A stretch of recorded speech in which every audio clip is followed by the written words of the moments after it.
Good morning and welcome to the Orlando Real Estate Buzz. I'm Brendan Rendo, and we've got a lot to go over today. It has been a very busy week.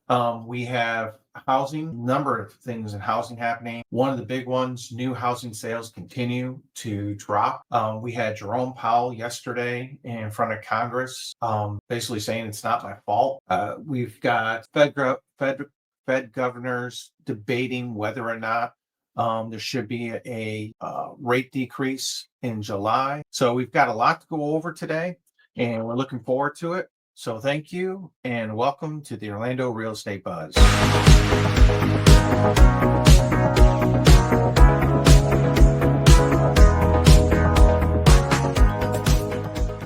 Hello and welcome again. My name is Brendan Rendo and I'm with the Homes in Orlando team. Just wanted to hit some of the major topics today in the news. A lot of stuff going on.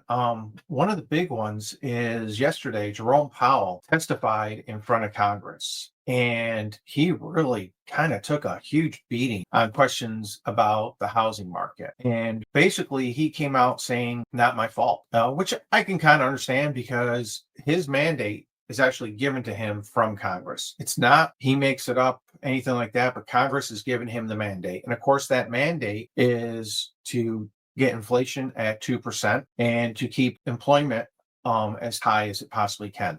Those are the mandates. The mandates is not to spur the housing market. And a lot of the Congress people just kept coming out, asking him a question of, what can we do? What can you do? What can you do? And he just kept coming back to our job is to keep inflation at 2% and to make sure that the employment rate is as high as it can be. There were a couple good questions. One of the best ones I thought was from one of the Congress people that was asking about the mortgage-backed security. And she basically asked, since the spinoff of the Fed of their mortgage-backed security, has that affected the interest rates, the mortgage interest rates, where they're at and the spread in those? And he basically said, no, he doesn't feel it. He feels that the amount that they're spinning off hasn't been high enough to actually affect the yield on the mortgage-backed securities and hasn't had any real effect on keeping those higher, which I tend to agree that they're not selling off a lot of them. It's the sell-off of the Fed assets has been fairly slow overall. So he just kind of got drilled, got beat up. I kind of agree, and I think a lot of the Congress has to realize that, hey, that's his mandate is not housing, even though everyone's very frustrated with the housing market right now. It is probably the biggest part of the economy overall and our GDP. And it's really taken a beating. And where you see that is in new home sales. I mean, we saw April, we saw other months really kind of take a hit. But overall, I mean, you look at May's sales, we were down 13.7% in new home sales. And that's, again, even with all these incentives that the builders are providing you with, the lower 30-year fixed rates, it's sitting at 5%, the $25,000 towards closing costs, so that a lot of people can actually get into, some of these new homes if you structure it right with all the incentives for almost nothing down. Problem is when you're still got a 5% mortgage and the average cost of a new home is, $500,000, $600,000, still makes that payment a little tough to swallow overall. And one place we're seeing it the most is here in the South. Florida, we have just seen a total stagnation on new home sales. I got my emails this week. One of the big ones was from Taylor Morrison. They had 5 houses that they sent out to the realtors that on average, they were looking at a $40,000 price cut on these homes. That's a huge price cut. And the average price was starting around $500,000. So they're trying to do everything to push these home sales out. And then when we look at the inventory overall, this is a great graph showing you that the new home inventory is almost back to the level we were at in 2006, which was a boom time as well. So that inventory is just growing, continues to grow. And what's that causing? Well, that's causing these permits of the starts to really start to decrease. So we're seeing the lowest level of starts that we've seen in nearly 5 years. And this, of course, is a cyclical swing that we go through quite often in the housing market. And it's rather frustrating because we now know, you know what's going to happen. In 2 years from now, say the rates do pull back a little bit, even to 6 or maybe even to 5.5%, is all of a sudden all these people who've been sitting on the sideline, they're going to want to come in and start buying. What is that going to do? That's going to force the prices back up. And what's going to be our problem again? Our problem is going to be inventory again. So our inventory, where it's at an extremely high level right now, is going to turn around and implode. And it's continuous cycle that you kind of look at the Fed and you want the Fed to keep things more consistent. But right now, I kind of agree that their policy is forcing the roller coaster. Is a quarter point cut going to make that much of a difference? I don't think so, but I think a lot of it is the mentality of people is, oh, here's some relief. Because again, the rates are not so much tied to the overnight rate of the Fed, it's more tied to that 10-year treasury. And we've gotten some nice relief over the past 5 days in the 10-year treasury. And you've seen rates pull back a little bit from, roughly sitting around 7% last week to we're probably down around 6.75 today. And it's kind of nice. Here's your peak from about a week ago. And you see that we've taken a slow, steady decline in that. We're taking a little bump back up today. And I think part of that has to do with the PCE inflation number came out today. And that number did not help anything. It was not what we're looking for. And really, I think kind of pushes back Powell's point that, hey, inflation's still not under control. Because what happened? Our PCE came in today at 2.7% versus an estimate of 2.6.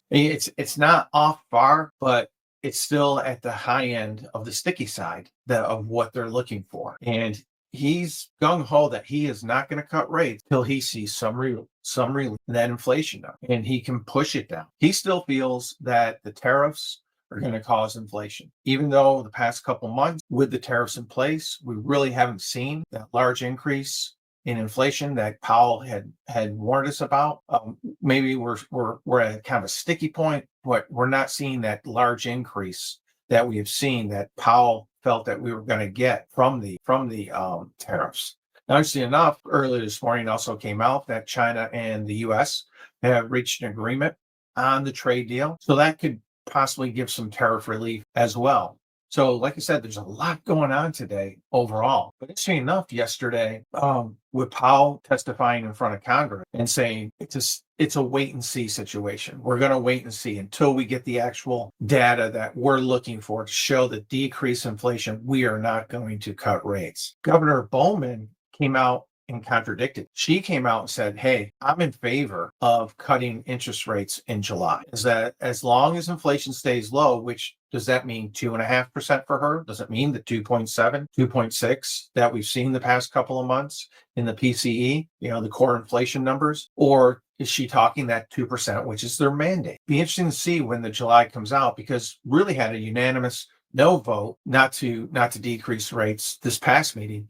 Are we going to see more disagreement in this coming meeting in July? I don't know.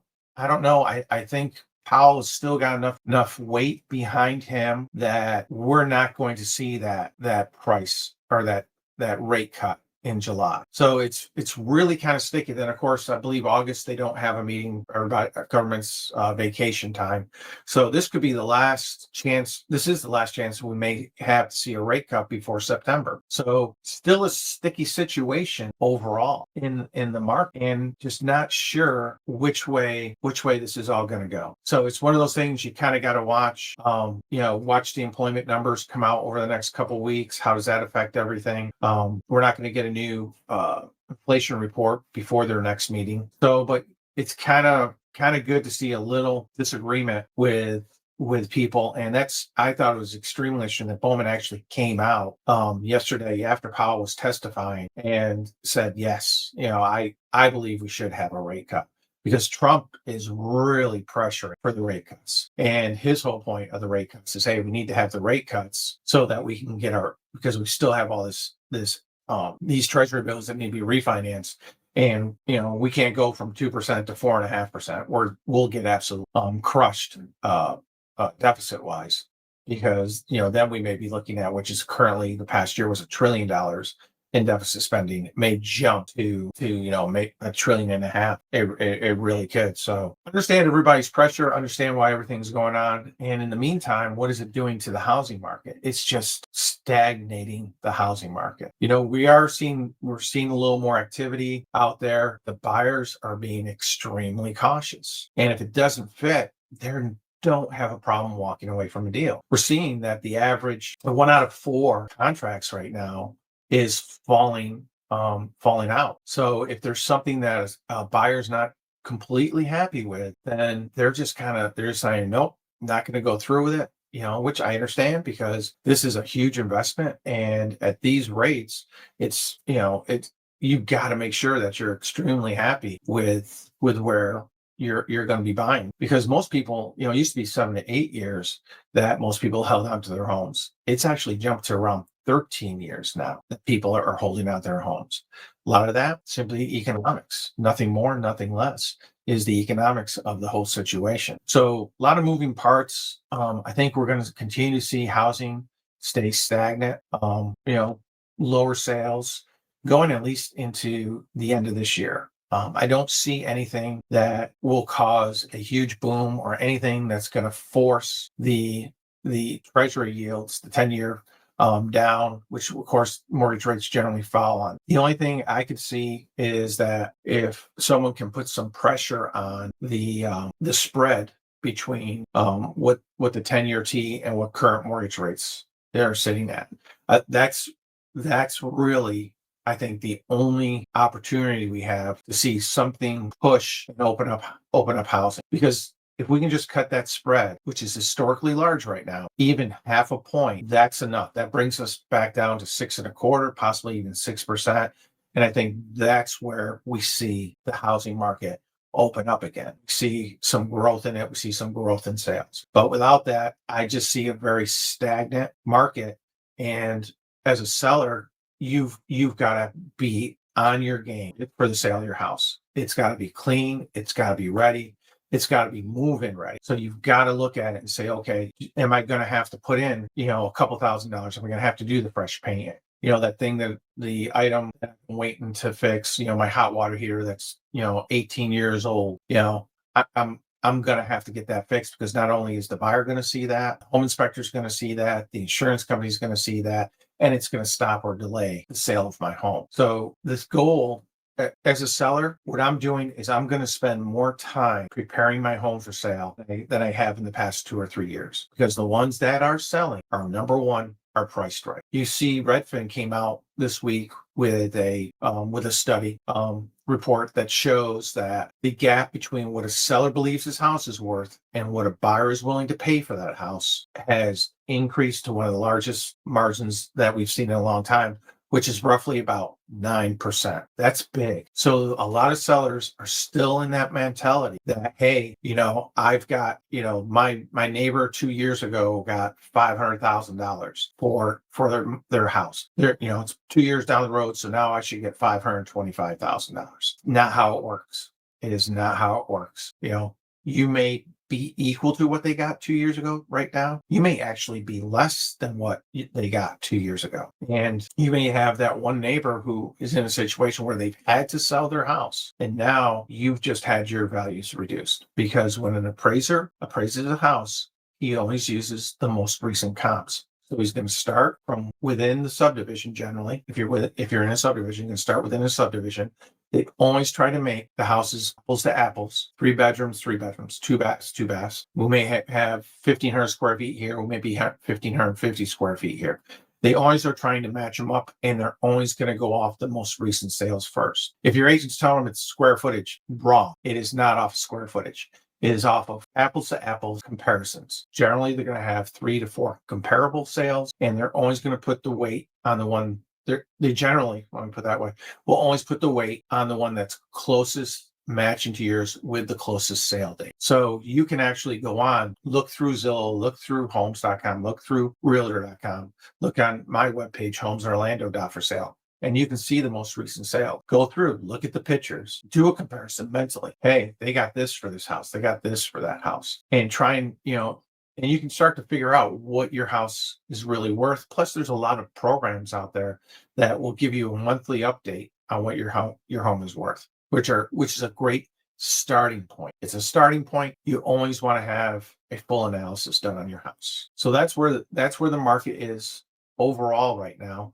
Some of the other interesting things that we had, and Mr. Pulte has really come out swinging since he has jumped into the housing department with Freddie and Fannie. And this week he directed the Federal Housing Financing Agency to start looking at using crypto as an asset for reserve, which that kind of makes sense. I can understand that because you can it's an asset. It's no different than a savings account, a treasury bond, a IRA, a 401k. So it makes sense that, okay, if someone's holding, $100,000 worth of Bitcoin, why can't they use that for their reserve requirements when they're purchasing a home? Because a lot of times, a lot of these guidelines require, 2 months, 3 months, 6 months worth of reserves, depending on the program that you're using, depending on your credit score, how much reserves that you need to have. Well, if you happen to be a person who holds a lot of assets